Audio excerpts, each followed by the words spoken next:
Imaginez un monde où les dieux et les déesses marchent parmi nous. Un monde où l'ordinaire et l'extraordinaire se rencontrent, où les mortels peuvent croiser le chemin des immortels dans leur vie quotidienne. Ce sont des êtres d'une puissance incommensurable, responsables du soleil, de la lune, des mers et même de nos émotions. Ils contrôlent les éléments, façonnent les saisons et influencent les destins des hommes et des femmes. C'est le monde de la mythologie grecque, une tapisserie d'histoires transmises de génération en génération. Ces récits, riches en symbolisme et en leçons de vie, ont été racontés et réinterprétés à travers les âges, formant un héritage culturel inestimable. Ces mythes n'étaient pas que des contes divertissants. Ils expliquaient le monde qui entourait les Grecs anciens, offrant un aperçu de la nature, du comportement humain et de l'essence même de l'existence. Les philosophes et les penseurs de l'époque utilisaient ces histoires pour comprendre et interpréter les mystères de l'univers. Les Grecs croyaient que leur dieu vivait au sommet du mont Olympe, la plus haute montagne de Grèce. Ce lieu sacré était considéré comme le centre de l'univers, un endroit où le divin et le terrestre se rejoignaient. De ce perchoir élevé, Zeus, le roi des dieux, régnait avec sa femme Héra. Zeus avec sa foudre puissante et Héra, la protectrice du mariage et de la famille, formaient un couple royal dont les histoires étaient remplies de drames et de passions. Ensemble, ils présidaient une famille de dieux et de déesses, chacun avec sa propre personnalité, ses pouvoirs et ses histoires uniques. De la sagesse d'Athéna à la beauté d'Aphrodite, en passant par la guerre d'Arès et la musique d'Apollon, chaque divinité apportait une dimension particulière à ce panthéon complexe. Ces dieux n'étaient pas des êtres parfaits. Ils avaient leurs défauts et leurs faiblesses, ce qui les rendait étrangement humains malgré leur nature divine. Ils ont connu l'amour, la colère, la jalousie et la tristesse, tout comme les mortels. Leurs émotions et leurs actions reflétaient souvent les complexités et les contradictions de la condition humaine. Cela les rendait proches des Grecs anciens et continue de nous fasciner aujourd'hui. Les mythes grecs nous rappellent que même les êtres les plus puissants ne sont pas à l'abri des défis et des dilemmes de la vie. Leurs histoires sont des rappels intemporels des luttes et des triomphes qui définissent l'expérience humaine. Elles nous enseignent des leçons sur le courage, la persévérance, l'amour et la perte. Des thèmes universels qui résonnent encore aujourd'hui. Embarquez avec nous pour un voyage à la rencontre de ces dieux olympiens, explorant leurs mythes et découvrant les aspects fascinants et moins connus de leur vie divine. Plongez dans un monde où le sacré et le profane se mêlent, où chaque histoire révèle une nouvelle facette de la nature humaine et divine. Préparez-vous à être émerveillés par les récits épiques et les personnages inoubliables qui peuplent cette mythologie ancienne, mais éternellement captivante. Poséidon, dieu des mers, était une figure puissante et tumultueuse. Imaginez la fureur sauvage d'une tempête déchaînée, et vous aurez un aperçu du cœur de Poséidon. Il pouvait faire trembler la terre elle-même, provoquant des tremblements de terre d'un coup de son trident. C'était un dieu redoutable, mais aussi un créateur. D'un coup de mon trident, je peux faire jaillir des sources d'eau douce. Il était vénéré par les marins et les pêcheurs, qui comptaient sur sa clémence pour traverser les vagues en toute sécurité. Il est souvent représenté avec sa femme, Amphitrite, une nymphe marine, et leur fils, Triton, un triton avec une conque marine. Un fait moins connu sur Poséidon est son lien avec les chevaux. Je n'étais pas seulement le dieu de la mer, mais aussi le créateur des chevaux. La légende raconte que j'ai offert le premier cheval à l'humanité. Cela a consolidé sa place en tant que divinité puissante et influente. Athéna, en contraste frappant avec son frère Poséidon, représentait la sagesse, la stratégie et l'art de la guerre. Elle était vénérée non seulement pour sa force sur le champ de bataille, mais aussi pour sa capacité à planifier et à anticiper les mouvements de ses ennemis.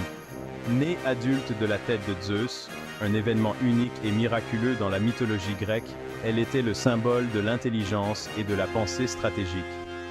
Les anciens Grecs la considéraient comme une source d'inspiration pour les philosophes et les stratèges. Elle était la protectrice des héros, jouant un rôle crucial dans de nombreux mythes et légendes. Les guidant avec sa sagesse et son courage, elle leur offrait des conseils précieux et des stratégies pour surmonter les défis. Je suis souvent représentée en armure, prête pour la bataille, tenant une lance et un bouclier, symbole de ma force et de ma protection. Avec un hibou perché sur mon épaule, symbole de sagesse, je veille sur ceux qui cherchent la connaissance. L'une de ces histoires les plus célèbres implique un concours avec Poséidon pour le patronage d'Athènes. Ce concours a mis en lumière les différentes approches des deux divinités. Poséidon offrit à la ville une source d'eau salée, un cadeau impressionnant mais peu pratique pour les habitants, tandis qu'Athéna leur offrit un olivier, un symbole de paix et de prospérité. Les Athéniens, reconnaissant la valeur de l'olivier pour la nourriture, l'huile et le bois, m'ont choisi comme protectrice.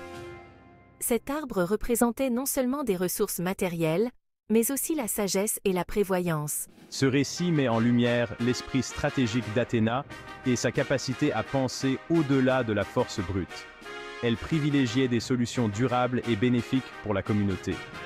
Il est intéressant de noter que, bien qu'étant la déesse de la guerre, elle ne soutenait que les guerres justes menées pour défendre sa patrie et son peuple. Athéna croyait fermement en la justice et en la protection des innocents, et elle utilisait sa force et sa sagesse pour maintenir l'équilibre et l'harmonie. En tant que déesse de la sagesse, elle était également une muse pour les érudits et les artistes, inspirant des œuvres d'art, des poèmes et des philosophies qui ont traversé les âges. Aujourd'hui encore, Athéna reste une figure emblématique, symbolisant la combinaison de la force et de la sagesse, et son influence perdure dans la culture moderne. Je suis Héphaïstos, le dieu du feu, de la métallurgie et de l'artisanat. Héphaïstos était le forgeron des dieux, forgeant leurs armes et leurs armures dans sa forge ardente sous le mont Olympe.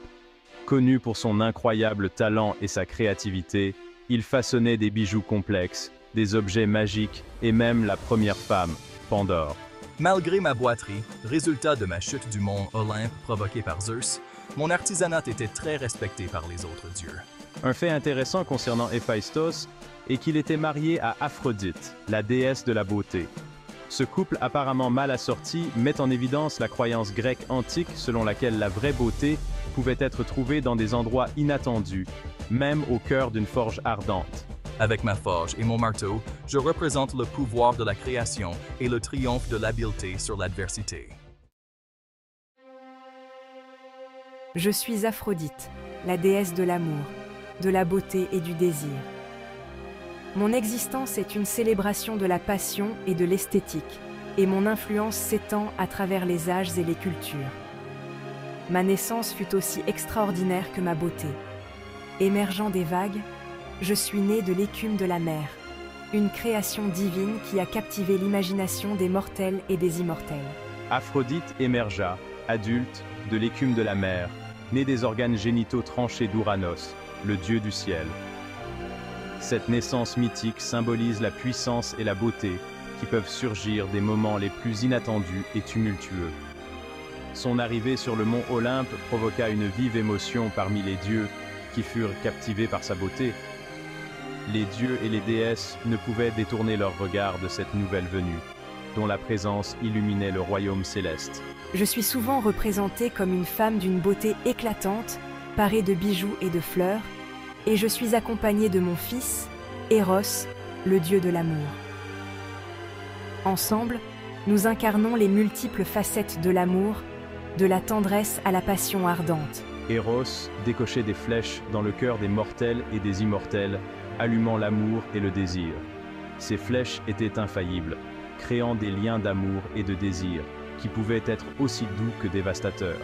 Si Aphrodite est célébrée pour sa beauté et la joie qu'elle apportait, elle avait aussi un côté plus sombre. Les festivités en son honneur reflétaient cette dualité avec des moments de grande joie et de profonde mélancolie. Je peux être vaniteuse et jalouse, causant souvent des conflits et des discordes parmi ceux qui succombent à mes charmes. Mon influence n'est pas toujours bienveillante, et les histoires de rivalité et de querelles sont nombreuses. Cette dualité fait d'Aphrodite un personnage fascinant et complexe, reflétant la nature multiple de l'amour lui-même. L'amour peut être à la fois une source de bonheur et de douleur, et Aphrodite incarne parfaitement cette réalité. Sa légende continue d'inspirer et de captiver, montrant que la beauté et l'amour sont des forces puissantes et parfois contradictoires.